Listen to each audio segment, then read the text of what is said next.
તમને ઘણીવાર એમ થતું હશે ને કે હું આટલી ભક્તિ કરું છું છતાં મારી સાથે જ કેમ ખરાબ થાય છે.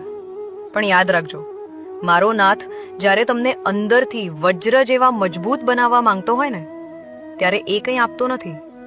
ઉલટાનું એ તમારી પાસેથી 3 વસ્તુઓ લઈ લે છે. આ એની મદદ કરવાની વિચિત્ર રીત છે. સાંભળજો. સૌથી પહેલા એ તમારી પાસેથી કાબુ લઈ લેશે. જીવનની લગામ તમારા હાથમાંથી છૂટી જશે. તમને એમ થશે કે હવે શું? પણ એ આવું એટલા માટે કરે છે કારણ કે એ તમને યાદ અપાવવા માંગે છે કે હે અર્જુન, તારા રથનો સારથી તું નથી, હું છું. જ્યારે તું કાબુ છોડીશ ત્યારે જ તો એ રથ સંભાળશે ને.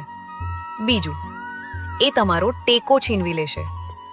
જે વ્યક્તિ પર તમને સૌથી વધુ ભરોસો હતો, જેના વગર તમે એક ડગલું નહોતા ચાલી શકતા, એ ટેકો એ હટાવી લેશે.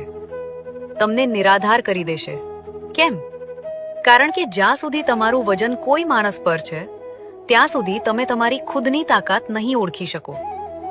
એને સાબિત કરવું છે કે દુનિયામાં એક જ આધાર શાશ્વત છે અને એ છે મારો ઠાકર. અને ત્રીજું, એ તમારી ભ્રમણા તોડી નાખશે.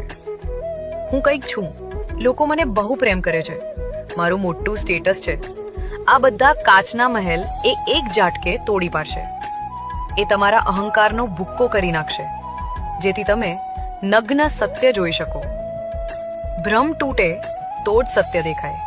યાદ રાખજો, દ્વારકાધીશને જ્યારે તમને મજબૂત બનાવવા હોય ને ત્યારે એ કશું ઉમેરતો નથી. એ તો બસ નકામી વસ્તુઓ બાદ કરી નાખે છે. જે દિવસે તમારી પાસેથી બધું છીનવાઈ જાય ત્યારે રડતા નહીં પણ ખુશ થાજો, કારણ કે હવે તમારું નિર્માણ સીધું એના હાથમાં છે. શૂન્ય થશો તો જ એ તમને અનંત બનાવશે.